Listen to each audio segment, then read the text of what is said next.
Hello दोस्तों, नमस्ते। कैसे हो आप सब? आई होप आप सब अच्छे होंगे। आप सबका मेरे चैनल पर स्वागत है। आज की कहानी है दादी की धरोहर। कहानी को पूरा सुने। धन्यवाद। मनीषा के विवाह को लगभग 6 महीने हो गए थे। नए ससुराल में धीरे धीरे एडजस्ट हो गई थी। फिर भी हर समय जेठानी दिव्या का मुंह फूला रहता। वो उसको पसंद नहीं करती थी। शायद उसकी वजह थी मनीषा का नौकरी करना और प्रवीण और मनीषा का प्रेम विवाह था। पर इसमें उसका क्या दोष था, उसे समझ नहीं आता। वैसे उसकी सास मीनाक्षी जी, ससुर राजेश जी और जेठ जी विशाल उसके साथ सब बहुत अच्छे से थे। धीरे धीरे मनीषा ने अपने अच्छे स्वभाव से सबका मन मोह लिया। पर क्योंकि जेठानी दिव्या 2 साल पहले ससुराल में आई थी, वो घर के रीति रिवाज जानती थी और पाक कला में निपुण थी। मनीषा भी कोशिश करती घर के काम में हाथ बटाने की, पर जेठानी दिव्या के व्यवहार में अजीब सा खिंचाव के कारण वो सहज ना हो पाती और सही काम में भी कुछ न कुछ गड़बड़ कर देती। मनीषा सुबह ऑफिस के काम के लिए 8 बजे निकलती थी और शाम 7 बजे तक आ जाती थी। पर तनख्वाह बहुत अच्छी थी, सो सास को कुछ खास तकलीफ नहीं थी। हर रोज़ काम की खिचखिच ना हो, इसलिए प्रवीण और मनीषा ने घर के काम के लिए एक आया रख दी थी। फिर भी दिव्या का मुंह फूला का फूला ही रहता था। आज शाम ऑफिस से आते ही उसे पता चला कि गांव से उसकी दादी सास यानी प्रवीण की दादी आ रही है। वो गांव में एक पुश्तैनी मकान में रहती थी और सर्दियों में 1-2 महीने के लिए अपने बेटे के पास आ जाती थी। मनीषा तो बस एक बार अपनी शादी पर ही मिली थी उनसे। पूरे घर में उनके आने की तैयारी चल रही थी। दिव्या ने व्यंग भरी आवाज़ में कहा, मनीषा को भी सब समझा देना माँ, कहीं दादी उससे नाराज़ ना हो जाए। मीनाक्षी जी ने कहना शुरू कर दिया, मनीषा, दादी पुराने ख्यालों की है और नौकर के हाथ का लाया पानी भी नहीं पीती, तो थोड़ा संभल कर रहना तुम। दिव्या अच्छे से जानती है वो सब संभाल लेगी। कोशिश करना कि तुम दादी के सामने कम ही आओ। सासू माँ की बात सुनकर मनीषा तो घबरा गई। प्रवीण को कहा तो बोला, चिंता मत करो, दादी बहुत अच्छी है।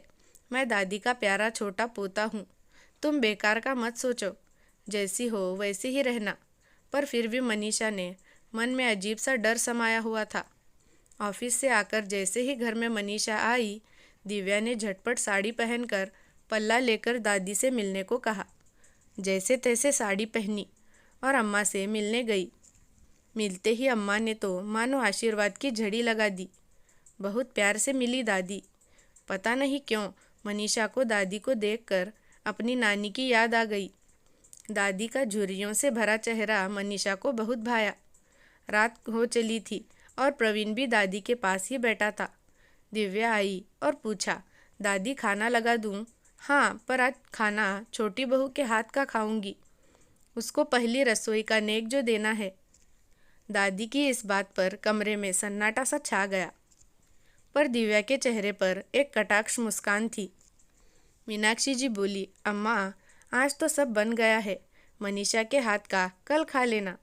अम्मा बोली, कोई बात नहीं, छोटी बहू रोटी ही सेक दे। अब तो और गड़बड़ हो गई। मनीषा के टेढ़े मेढ़े नक्शे तो पहले ही ससुराल में चर्चित थे। अम्मा, मुझे रोटी बनानी नहीं आता, मनीषा ने डरते डरते कहा। अम्मा ने कड़कती आवाज़ में कहा, तू रसोई में जाकर मेरे लिए 2 रोटी सेक ला और बाकी सब यहाँ मेरे सामने कमरे में बैठो। उसे अकेले मेरा खाना लाने दो। मनीषा की तो हालत पतली हो गई। डरते डरते रसोई में आ गई और वही हुआ जिसका डर था।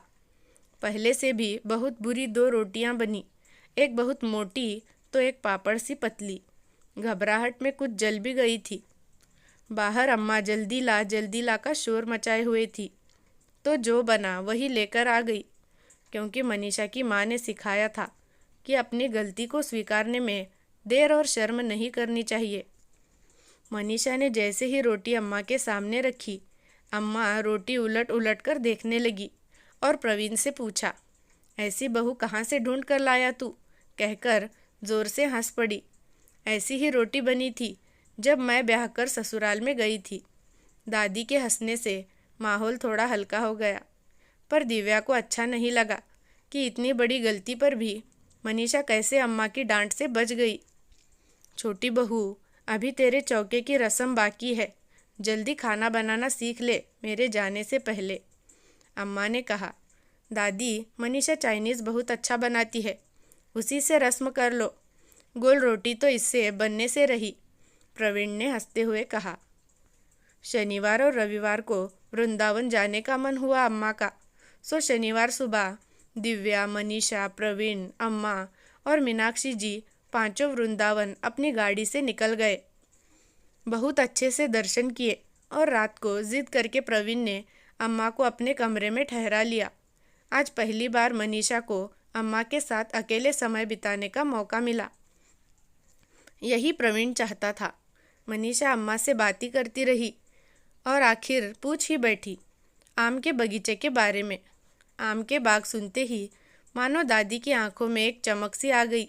हाँ, इसके दादा और मैंने बहुत गरीबी के दिन देखे। फिर किसी तरह मेरे जेवर बेचकर और कर्जा लेकर तेरे दादा ने आम का बगीचा खरीदा और इस आम के बाग ने हमारी ज़िंदगी ही बदल दी। दोनों बच्चों को पढ़ाया, उनकी शादी की और आज देखो तुम्हारे दादा नहीं रहे, पर वो आम का बाग आज भी मेरे साथ है कि नहीं। आम का बाग और पुराना घर बेचकर तुम सबके साथ रहो, पर मुझे शांति उसी घर में और बाग में ही मिलती है। आज जब कभी मैं बागों में जाती हूँ तो लगता है मानो तुम्हारे दादा वहीं आसपास है। हज़ारों यादें हैं उस बाग में हमारी। आंख भर आई अम्मा की।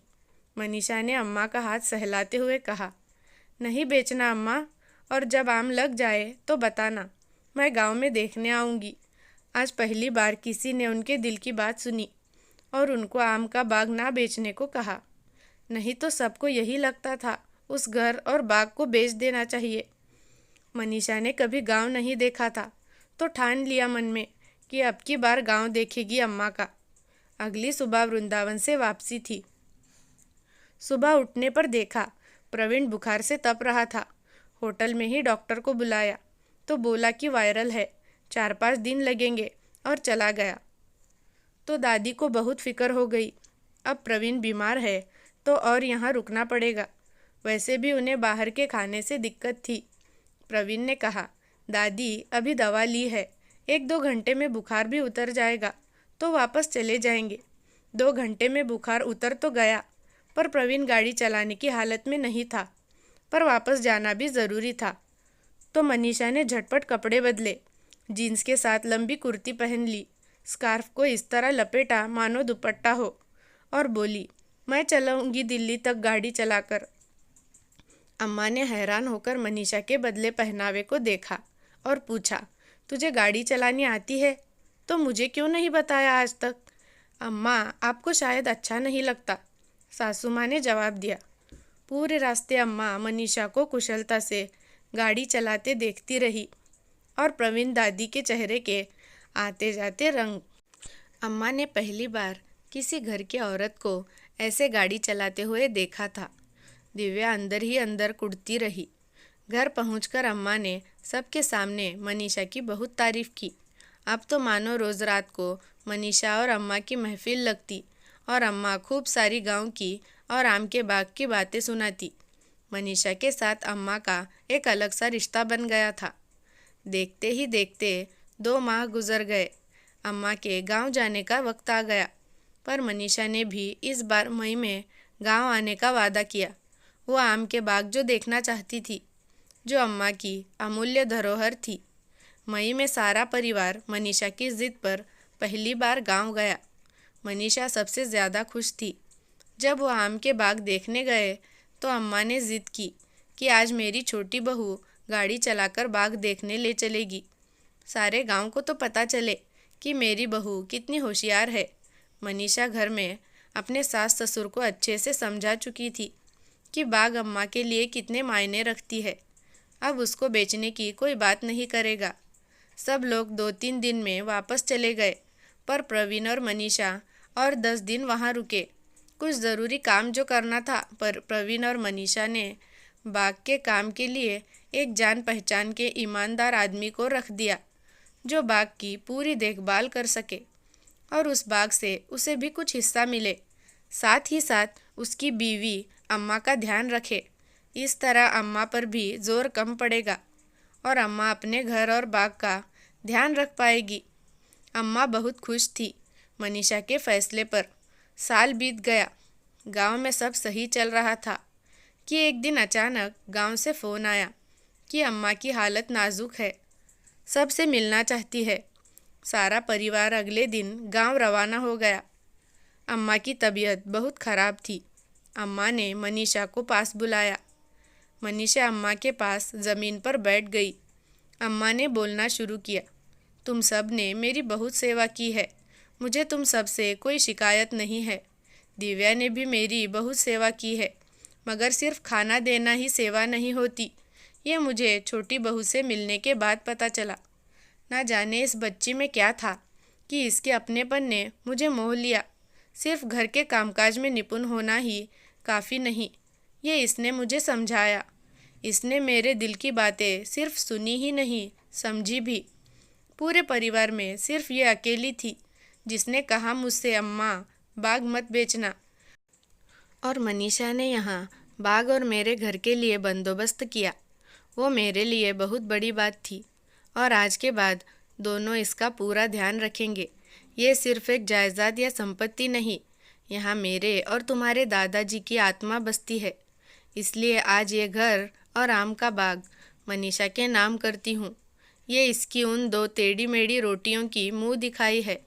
और आज के बाद मैं मनीषा को एक बात कहना चाहती हूँ कि छोटी बहू, आम का बाग कभी मत बेचना। बस ये कहकर अम्मा चुप हो गई। सब ने खामोशी से अम्मा के फैसले को मान लिया और अम्मा को दवा देकर सब अपने कमरे में चले गए। सुबह भोर होते ही मीनाक्षी जी अम्मा के कमरे में गई तो अम्मा शरीर को त्याग चुकी थी, पर उनके मुख पर एक अजीब सी शांति थी, मानो बरसों बाद चैन से सो गई हो, अपने आम के बाग को मजबूत हाथों में सौंपकर। दोस्तों, आपको कहानी कैसी लगी कमेंट करके ज़रूर बताना। धन्यवाद।